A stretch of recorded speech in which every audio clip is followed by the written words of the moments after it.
governador do estado de São Paulo, Tarcísio de Freitas, visitou Jair Bolsonaro na Papudinha, falando neste momento. Vamos ouvir. Não. Só um pouquinho, só um pouquinho. O outro lado, só. Tá bom, gente. Como está o presidente Bolsonaro e o que vocês conversaram? Bom, vamos lá. Primeiro, a gente queria fazer essa visita ao presidente. Oi? Fala um pouquinho mais alto pra gente pegar. Mais alto? Tá bom. Abaixa o microfone da Record. Tá no meio do rosto dele o microfone. É, da Record. Podemos? Gente, você tá Podemos, governador. Ok, tá bom? Podemos ir? Bom, então uma visita que a gente tinha se programado já há algum tempo para fazer. Eu queria muito transmitir meu abraço, minha solidariedade ao presidente Bolsonaro, dizer para ele que nós estamos juntos, falar do meu apreço, falar da minha gratidão e disse para ele que eu tinha uma tarefa aqui muito difícil, que era transmitir, e eu não ia conseguir me lembrar de todos os abraços que foram pedidos para eu trazer aqui para ele, mas transmitir um abraço de muitas pessoas. Toda vez que eu faço um evento, lá com o nosso público em São Paulo, lá no interior, são milhares de pessoas que pedem, olha, leva o meu abraço para o Bolsonaro, transmite um abraço para ele, diz que a gente está orando por ele, diz que a gente está pedindo por ele. Então é impressionante o carinho das pessoas. Eu queria, de certa forma, ser um pouco porta-voz desse carinho, falar do que as pessoas estão sentindo, falar da saudade que as pessoas têm dele e transmitir, de certa forma, isso para ele, o amparo, dizer que tem uma massa de brasileiros que torce por ele, que ora por ele, que quer o melhor para ele, que tem carinho por ele, né? E eu me incluo nesses brasileiros e eu queria transmitir isso no dia de hoje. E esse foi um pouco do objetivo da visita, ver como é que ele estava, transmitir meu carinho, transmitir meu abraço, falar que ele pode contar conosco, né? Que ele vai ter sempre aqui um grande amigo. Governador, sobre a sua candidatura à presidência, ele falou alguma coisa? Ele falou? Olha, a gente conversa sobre isso desde 2023, que meu interesse era ficar em São Paulo. Isso aí não tem controvérsia nenhuma. Eu tenho uma linha de coerência. Eu falei lá atrás que eu tenho um comprometimento com o Estado de São Paulo. Eu sou grato ao Estado de São Paulo por tudo que o Estado me deu, pela confiança que depositaram em mim. A gente tem um projeto que é de longo prazo, nós temos planejamento aí em diversas áreas de longo prazo. Eu quero ver esses projetos se materializando. Tem coisas que a gente mesmo, eventualmente, tendo um segundo mandato, a gente não vai entregar, mas a gente está planejando. Então, planejamento de Estado. Quando você fala em política habitacional, em substituição de palafita, a gente está falando em política de longo prazo. Quando a gente fala na expansão do transporte metroferroviário, a gente está falando em projetos de longo prazo. Quando a gente fala no túnel Santos-Guarujá, na terceira pista da Imigrantes, na duplicação Caraguatatuba-Ubatuba, a gente está pensando em projetos de longo prazo. São projetos que estão na prancheta que a gente vai botar para rodar. Quando a gente fala no túnel Santos, no trem Santos-São Paulo, no TIC Santos-São Paulo, a gente está falando em projetos de longo prazo. Quando a gente fala no trem São Paulo-São José dos Campos, a gente está falando em projetos de longo prazo. Quando a gente fala em fazer uma revolução na educação, a gente está falando em projetos de longo prazo. Quando a gente fala em combater os problemas do subfinanciamento da saúde com o SUS paulista, né, que está sendo lá uma revolução, a gente está falando em projetos que tem que ter continuidade. Então a gente sempre se preocupou com uma palavra que é legado. E a gente vai trabalhar para construir esse legado.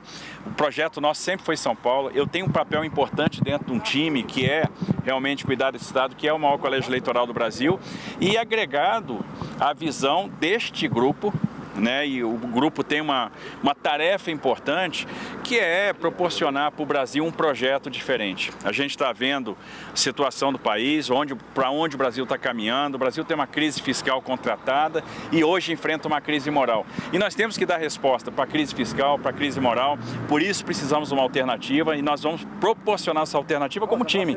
Eu faço parte desse time, nós estamos agregados a isso, dentro da visão que o próprio presidente tem, né? Então nunca teve isso e a gente está... É o que a gente fala desde 2023, não mudou nada. E sobre o papel do senhor na candidatura do Flávio? Claro, sem dúvida, como eu tenho afirmado constantemente, não tem dúvida nenhuma com relação a isso. Governador? Não, assim, como eu falei, a gente conversou com amigos, a gente vai estar empenhado neste projeto, vamos entrar né, muito fortes, muito unidos, agregando mais pessoas, agregando mais gente e falando de perspectiva, falando de projeto para o país, falando de pontos que são importantes para a gente resolver a questão fiscal e, aliás, mexendo algumas alavancas, a gente vai ver o fluxo de capital aumentando, a gente vai ver a moeda apreciando, a gente vai ver a inflação baixando, a gente vai ter o espaço esforço para reduzir taxa de juros, né? E tem várias questões aí que são importantes, que vão colocar o país na direção certa.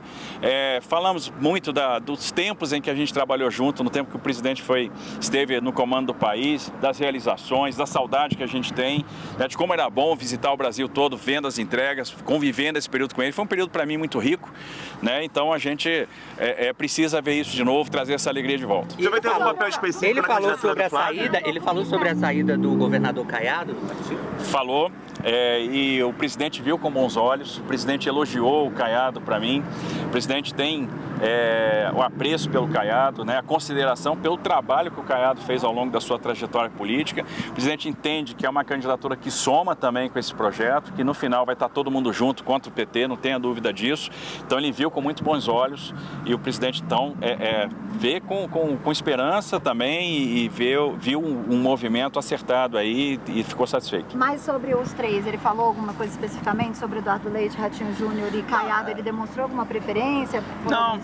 Não, ele acha que soma, né? Eu acho que quem vai estar no projeto vai somar também, então como ele já tinha falado antes, né, e também sendo coerente com o que ele já tinha dito, ter mais candidaturas não é um problema, eu acho que soma e no final você cria uma grande força. A exemplo do que aconteceu, por exemplo, no Chile recentemente, vocês viram esse grupo todo somado, fazendo a diferença e vencendo a eleição do segundo turno. No momento, o martelo então está batido com Flávio Bolsonaro, candidato à presidência.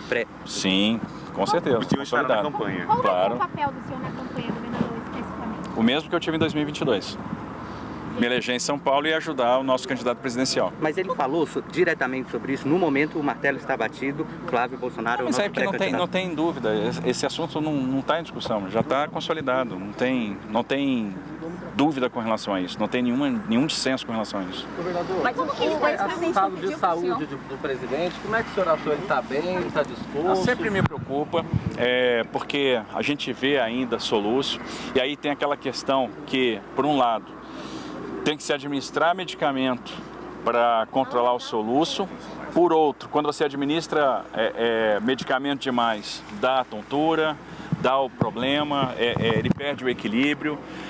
Eu não tenho dúvida que o correto a se fazer neste caso, e veja, eu defendo sempre que a gente tem que ter apreço pela história. A gente está falando de um ex-presidente da República, uma pessoa que teve quase 60 milhões de votos, uma pessoa que procurou fazer o melhor sempre, uma pessoa que tem 70 anos de idade, que sofreu um atentado, que quase morreu, uma pessoa que passou por uma série de cirurgias de abdômen, uma pessoa que tem comorbidades. Então eu defendo e vou continuar defendendo e vou trabalhar isso no que eu puder, que ele possa ir para casa, para que ele receba o amparo e os cuidados da sua família. Valeu, gente. Tá bom? Beleza.